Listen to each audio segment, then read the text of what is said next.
And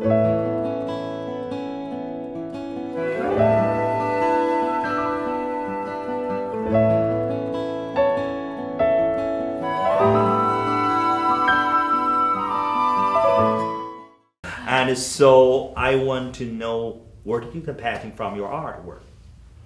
I got the passion from observation of life.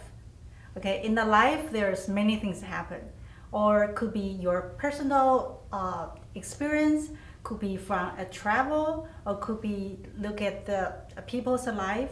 So I got all of this inspiration from my life, from my friends, things around me. So every time I experienced that, I thought, oh, okay, what can I do to make that one, like abstract idea, into a painting? So people can relate it, my painting, to their life. So I got a lot of this back and forth, inspiration. That's moved me to paint a lot. Then also about my writing, I got a lot of great artists like Chris and Richard. So I really wanted to introduce them to Chinese people or outside the Chinese people, because I wrote bilingual, Chinese and English, so everybody can understand. So I thought that I got a lot of enjoyment from that, from just introducing, because there's a lot of artists, people may not know them, but I usually will pick a very good quality the artists, to let people know what they are doing. But I know the writing and the painting totally different. Right. You're writing, before you write, you have to think about that, how we created the world, how they let our readers understand us. Sometimes we cannot write it just by ourselves. We have to make it smooth, like the people really understand that, with deep thinking. But I understand when you paint something, we always follow feeling. Have to follow feeling. Right. That passion is a little bit. Of course, a passion. When we write, you write your paint. Both we need the passion. If without the passion, we will go on to do that. Right. Like the Mr. Chris Truman said, he got the passion from his making his artwork. Right. So you got the passion from everywhere. Everywhere, and even from writing, I think. Right. That's interesting. And how about our professor Richard Warren? I know you do the sculpture. So where did you get the passion? Passion is a funny thing in that, and I like how you described it, that there are different forms of passion, front end, middle end, and back end. I would actually say, and I actually teach this to my students to be aware of it, that I think one of the greatest motivators to creativity is boredom. Inherently, before you are making anything, you're sitting there going, what am I going to do? And having the possibility of the possibility of everything can sometimes be difficult to deal with. And what I mean is that sculpture, and all the other art forms too, but sculpture particularly, because it is dimensional, it is in the world with us, and it can process anything else which is in the world into becoming a sculpture, right? That means that you have opened up the possibility of absolutely everything possibly being the thing that you're doing, or it could be a material in that. That can create a headache for some people. But I think this is where the passion comes from for me, in that it is the possibility that my sculpture that I'm going to make this afternoon could be possibly made from absolutely anything. This is contemporary practice, so therefore it can connect with everything. I think that is like a moment of passion where you suddenly realize that, and the scale of that thought and what that truly means. And that forces your psychology in a particularly interesting manner. I have a truism that I speak to myself, and that truism is, and it does sound a little bit pig-headed, I know. The truism is, if you think you've gone too far, keep going. And it's more about this idea of like, as soon as you think you found a limitation, then that's something to change. Right? So in as much as sculpture is about arriving at a conclusion, a thing, the process that takes you there is taking on board the possibility that it could possibly be anything. So what do you think of the Hongbo's painting? I think they're beautiful works. I was really impressed by the way that he was doing the mark making, and his color usage was really interesting. I saw a connection between the California Impressionist paintings as well, in the use of color and the use of light and space in the paintings. So let's talk about him, because he's really legendary in my artist, in my eyes, in my mind. So I heard that he painted, because I read your article, that Jim Liu write the article about the William de Kooning. He painted the woman, 1, 2, 3, 4, 5. That's a series of woman. That's very famous, I think, in the world. Even the Nader, he write with a lot of the works. So what do you get comments to the de Kooning? Well, I think with de Kooning, he was one of the first painters that was working in America. That it wasn't about, in particular, what he was painting, but it was about how he was painting it. And so the color and the brushwork and the vibrancy and the action of the painting is as much, if not more, of the content than the actual image of the woman that we all see. So when you watch his woman, like the 1, 2, 3, 5, 4, 5, what do you get something from that paintings? Well, I see the vibrancy and I see the emotion. I see there's an activity that happens with the paint that comes through. He wasn't trying to paint a realistic and photographic image of a woman. It was about expressing the quality of the woman and the interaction between the woman and the artist that comes through as the content of the piece. Probably his paintings describe the contemporary woman. I don't see that, that's why I don't see that. Yeah. How about our Richard, Professor Richard and Warren? What do you think about the de Kooning? Because you are a sculptor. So what do you think of the painter of the de Kooning? How you look at the de Kooning? Oh, I think his work's really quite amazing. I'm interested in his story for personal reasons, and that he was a Dutchman who immigrated to New York. Yeah, a little bit like you. You are from New Zealand. But I've got a 6-year-old boy who lives in Amsterdam, and I lived in Holland for a little while. Oh, wow. So I do have a kind of a vague sense of the culture that he was coming from. And Holland at the time, pre-World War II, the Netherlands was a pretty conservative place. He was escaping. Holland was a occupied country by the Nazis, so he witnessed that and he wanted to get away from it. So he ended up in New York, and he did write and talk about it. But the release of Getting to the United States was a massive impact upon him as an artist, and that he moved from what's described as small easel scale paintings to larger, more expressionistic, abstract forms. Yeah, what he did in art was hugely important in terms of redefining a visual language. My favorite de Kooning work, though, is actually a work by Robert Rauschenberg. In that Robert Rauschenberg, who's another very important, famous American artist, but a generation younger than de Kooning, was sharing a studio next to his, and he requested from de Kooning a drawing that de Kooning had done so he could erase it. So that's one of my favorite artworks ever.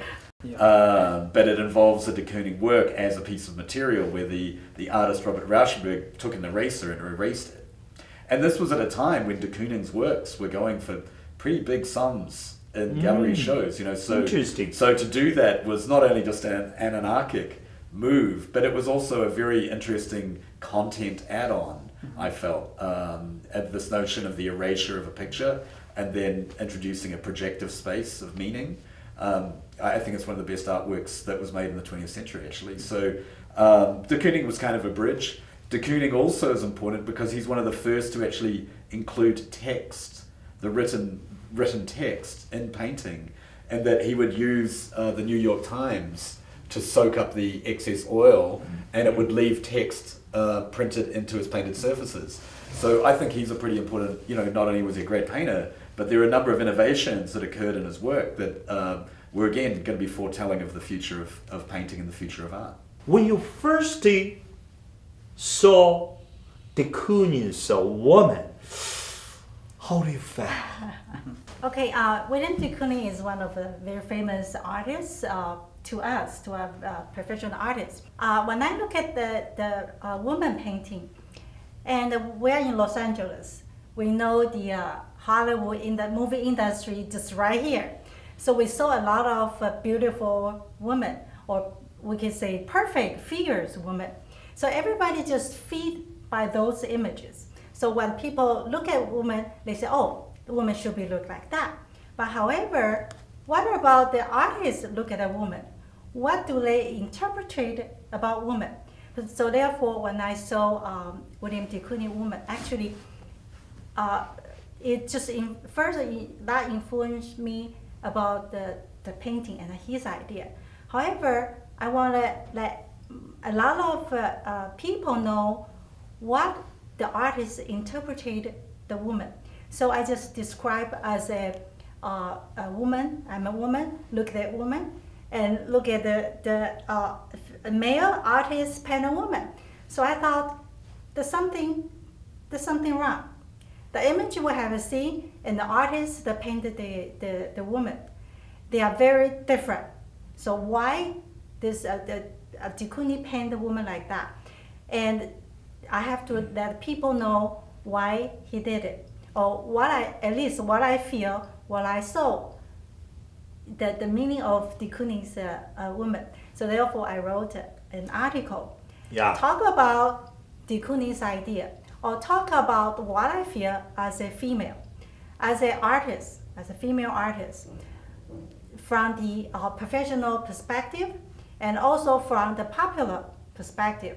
So I just tell people, when you look at de Kooning de Kooning the woman painting, you not just say, oh, painting looks so ugly, it doesn't look like a woman. Maybe he hates women from that painting. What happened to there? Yeah, but in reality, I heard of the story. De Kooning set up a lot of relationship with the women's girls. I know. Right, He's like a playboy of the. Yeah. So that's his story. But from my perspective, I just tell people, okay, when you look at his painting, you have to look at different way. You have to look at, when women get upset, women just probably look like that, very ugly, very angry, or powerful, also very powerful, control, Scary. Yeah, wow. So everybody say that. Oh, wow. I want to say the woman. Yes, and also you look at the figure. Okay, we know the perfect figure from Hollywood, but when we look at de Kooning's woman, it's just fat and big, and I thought, that's not what we used to see. However, actually, Hollywood is Hollywood. It's very, like a commercialized woman's figure.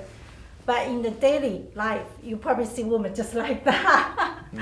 So I try to let the reader or audience look the contemporary art and not just look what they see in the image. You have to think behind the picture. So that's the purpose I wrote the de Kooning's art, Woman 1, 2, 3, 4, 5.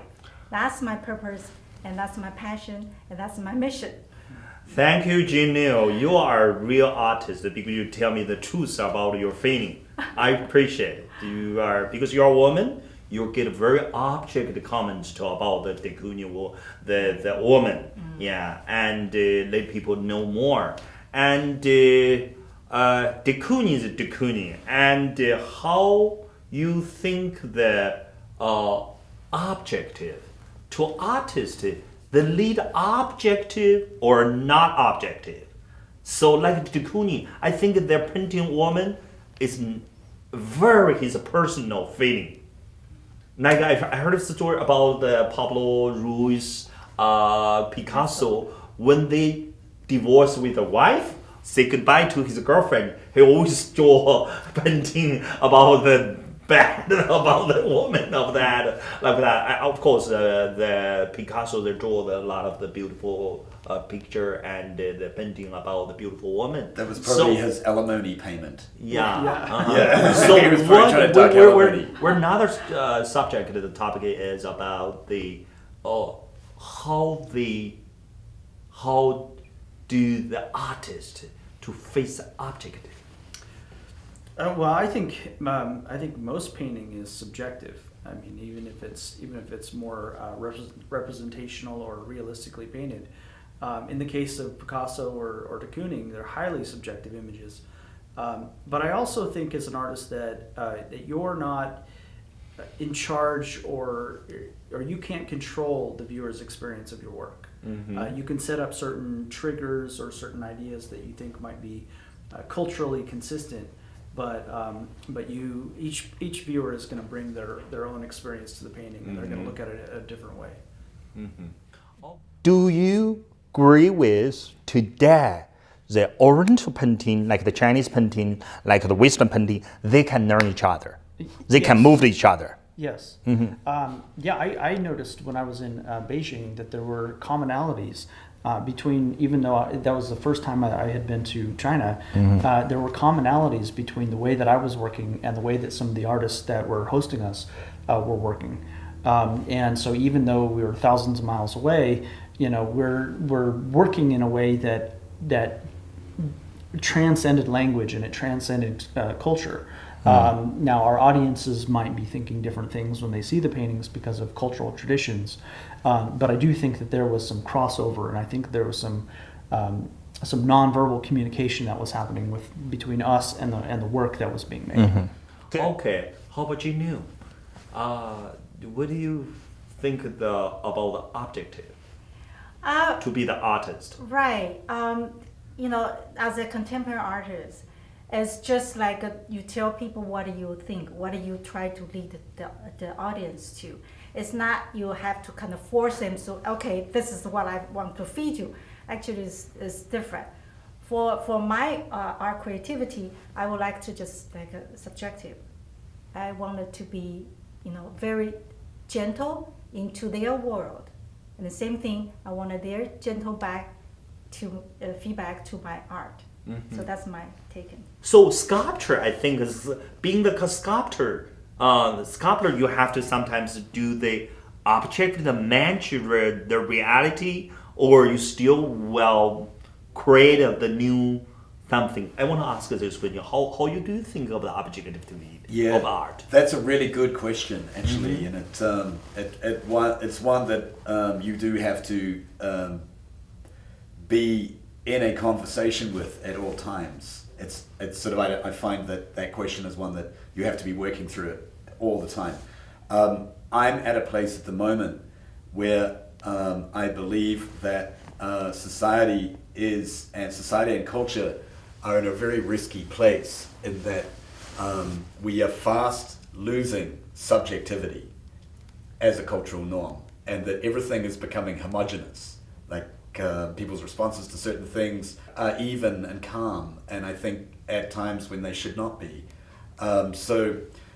What I try and work through with my sculpture is to create a situation for the audience where, in a sense, their subjectivities are tested, or their subjectivities are put to the question. I'm in total agreement with this notion of being objective. I think that's very important, but also I think that one thing that mass media has brought us, and one thing social media is bringing to us, is a destruction of subjectivity. And I think this is very dangerous. I think part of the function of art is to actually reinforce people's subjectivities. And before you go, I want to ask you a very serious question. What do you want to bring your art to the audience? What do you want to give to the world through your artwork? I want to from Professor Richard word. Beginning from I would like my audience to be able to look at the world in a slightly different way once I've looked at, say, a sculpture or been to an exhibition of my work. I would want them to involve themselves in a series of thoughts that in some way would be emancipatory, take them to a greater place of freedom, if you will, or a type of freedom that arrives when you realize that a structure that is around you or that you have created for yourself can be removed, that all things are changeable. I guess my work is about the notion of impermanence and how we should celebrate that. Mm-hmm. That it's nothing to be feared, but the idea of life being fluid and things changing is a very important part of our experience of our time on the planet. Okay, so that in a sense is what I want. That's why I make permanent things. Okay. So that people can get a sense of impermanence. Okay, so you want to, through your artwork, to influence people and make the people feel inspiring and comfortable. Okay, how about Jin? What do you want to give your people through your artwork? Right. I wanted to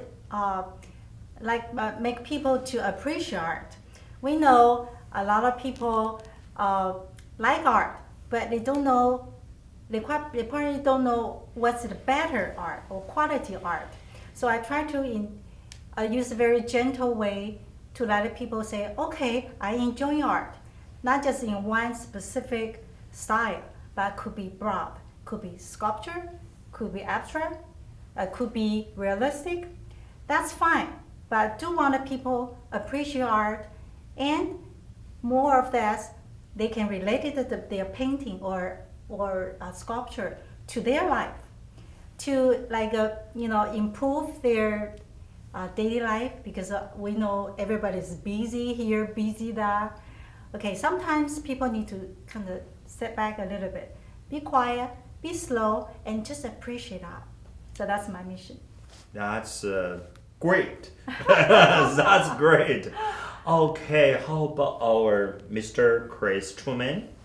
When I think about making my work and when I exhibit my work and I show it in various galleries, what I'm hoping to create is a sense of curiosity and a sense of investigation for the audience, to look at the work and to try and figure out what it is they're looking at and how it's made and what it means. I think that there are some things that they feel familiar with, whether it's color or the forms or the brushwork, but to be able to explore the work.